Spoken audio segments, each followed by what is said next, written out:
Minulý týždeň bolo krásne počasie a nás dronistov to v takomto počasí vo vnútri jednoducho nebaví a musíme ísť niekde von natáčať. Ak máte teda radi dronové zábery, pekné dronové zábery, alebo ste zvedaví na to, kde sa natáčalo posledné nové bývanie, ktoré uvidíte v blízkej budúcnosti, alebo ste zvedaví, čo sa chystá nové v Banskej Bystrici, sledujte ďalej toto video. Začneme teda hneď od začiatku. V pondelok som sa vydal do Košíc, teda na východ. A tieto Košice mám ja veľmi rád. Aj tú cestu na východ mám veľmi rád, ak nie, teda zase moc často.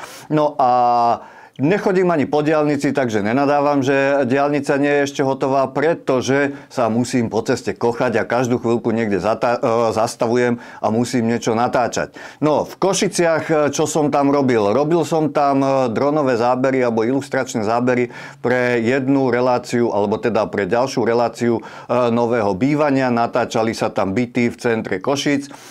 Takže počasie vyšlo super, mali by byť aj zábery super a okrem toho sa natočili aj nejaké iné ilustračné zábery Košíc, ako vidíte tu na vedľa mňa.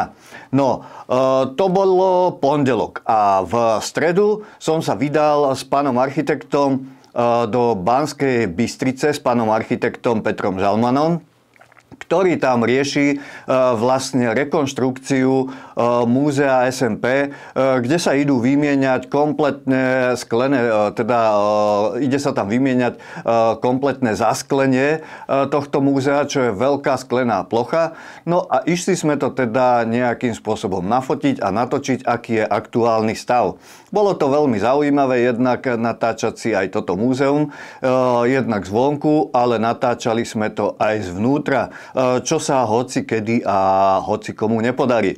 Takže tiež veľmi zaujímavý zážitok. S pánom architektom sme potom zašli ešte na ďalšiu jeho stavbu v Banskej Bystrici, kde sa realizuje rekonštrukcia, vlastne jedná sa o psychiatrickú liečebňu, ktorá je vlastne to stará budova, vyše 100 rokov by mala mať a teraz dostáva vlastne kompletne nový šat, alebo vlastne sa kompletne rekonštruuje. Takže sme si to zasa nalietali zvonku, ale aj zvnútra.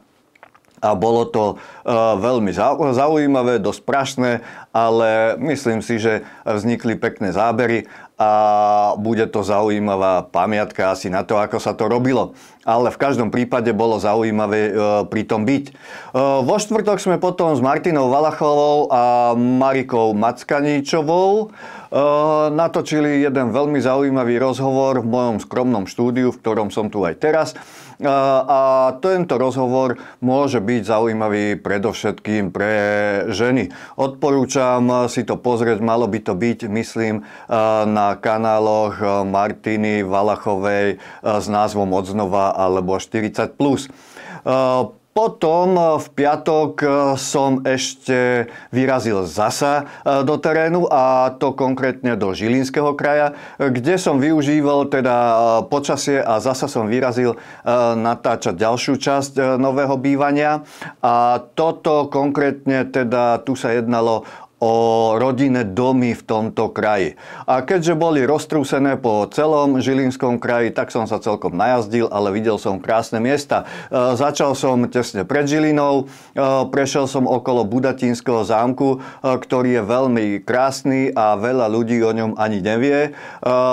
Krásne miesto je aj Badín. Presunul som sa do Rajeckej doliny, ktorá je veľmi pekná. Potom som cez Fačkov prešiel do Turčianskej doliny, do kláštora pod Znevom a tu som vlastne skončil. Takže naozaj Žilinský kraj veľmi krásny a bolo mi potešením vlastne tu natáčať a bola to radosť. Hoci bola zima, ale bolo to, myslím si, že veľmi pekné a zaujímavé natáčanie. No a na záver dňa som skončil potom asi v najzaujímavejšom mieste toho dňa a to bol stred Európy.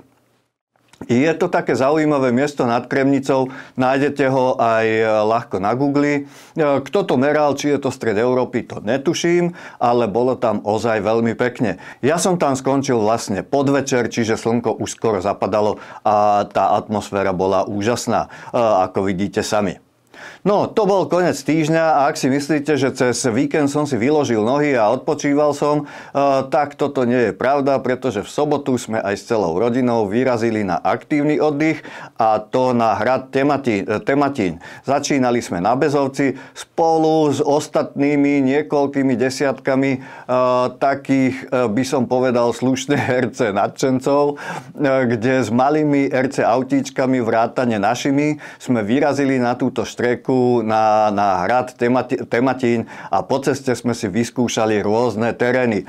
Takže veľká zábava, zase sme sa trošku nachodili, ale bolo to veľmi pekné, milé a ten hrad Tematín je ozaj veľmi krásny hrad a ak ste tam neboli, tak odporúčam tam vyraziť.